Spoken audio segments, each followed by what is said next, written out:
Hello friends, કેમ છો? મજામાં ને?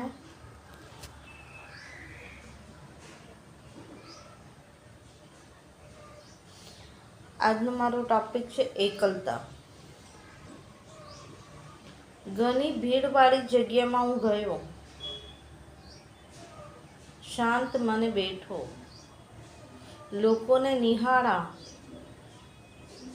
છતાં પોતાની જાતને મેં એકલતામાં ખોવાયેલો જોયો. થાય ને એવું? કોઈ વાર આપણે મેળામાં જાય, કોઈ વાર ફેમિલી પ્રસંગમાં જાય, તો પણ આપણે એકલા હોય એવું અનુભવ થાય. શા માટે ખબર છે? કારણ કે આપણે બહારના જે લોકો છે એની સાથે હોય, પણ ભીતરથી, અંદરથી, આપણી આત્માથી આપણે એકલા પણ અનુભવતા હોય. બધું હોવા છતાં પણ આપણને એમ થાય કે કંઈ નથી, એટલે આપણે નેગેટિવ વિચારવા લાગીએ.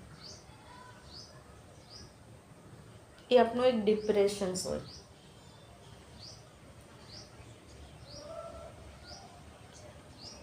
એટલે લોકોની ભીડમાં હું માત્ર એકલો મૂંઝાયો.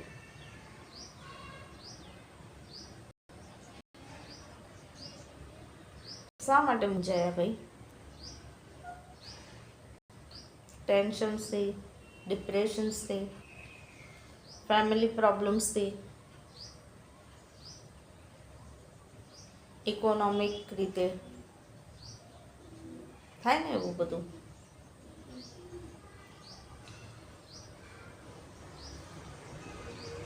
સામે ગુલાબજાંબુ પડ્યા હોય તો એમાં આપણને મીઠાશ ના મળે.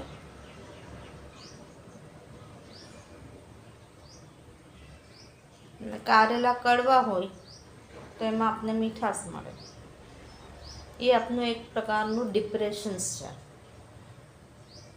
તો આપણને શું કરવું જોઈએ? આપણા એકલપણાને દૂર કરવા માટે શું કરવું જોઈએ?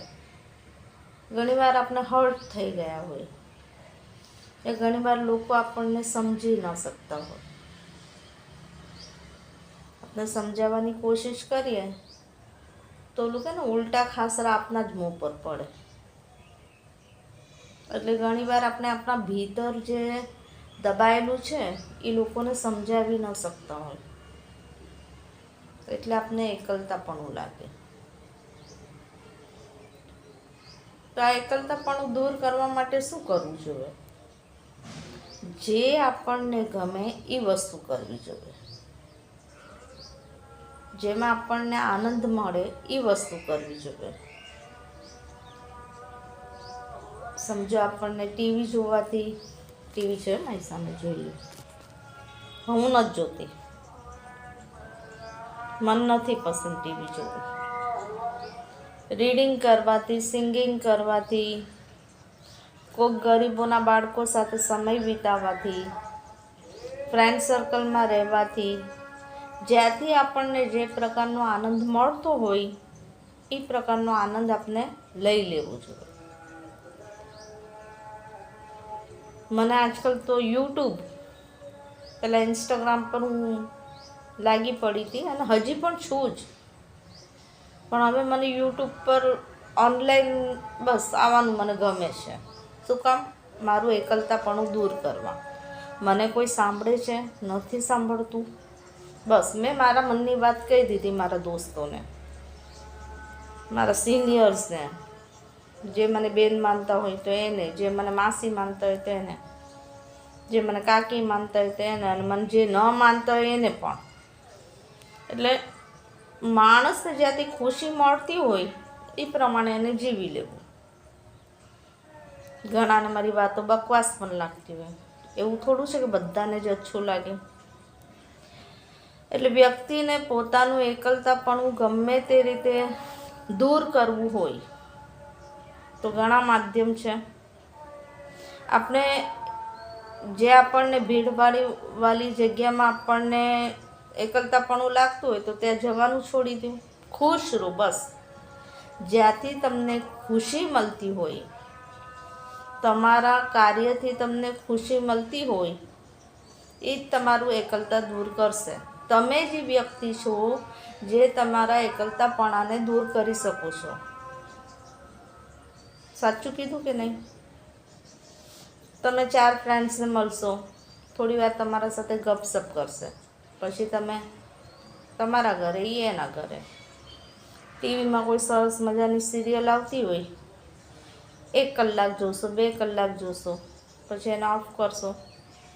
પાછા તમે ડિપ્રેશન્સમાં, ટેન્શનમાં, તમારા એકલતાપણામાં. થોડું ભક્તિ કરી લેવાનું, થોડી ભગવાનને યાદ કરી લેવાનું, થોડા ખુદાને યાદ કરી લેવાના, અને જેમાંથી આપણને આનંદ મળે એ કાર્ય કરીને આપણે આપણી મસ્તીમાં રહેવાનું, તો જ આપણું એકલતાપણું દૂર થાય. ઓકે ફ્રેન્ડ્સ, અગર આજની મારા ટૉપિક પર તમને જરા પણ અચ્છું લાગ્યું હોય તો મારી ચેનલને લાઈક કરજો, સબસ્ક્રાઈબ કરજો. મારી ચેનલનું નામ છે ઓનલી એન્ટરટેનમેન્ટ, ઓનલી એન્જોય. હું મારી ટૉપિક પણ ભૂલી ગઈ છું મારું ચેનલનું. તમને યોગ્ય લાગે એ કરજો ને ભાઈ, મોજમાં. પણ ખુશ રહેજો હંમેશા.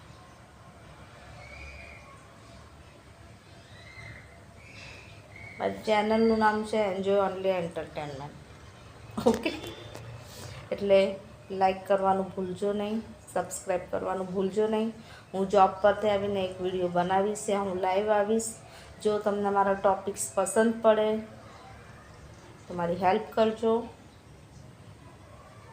અને મને સપોર્ટ કરજો. Okay friends, Allah bless you, God bless you. Bye bye, ખુદા હાફિઝ.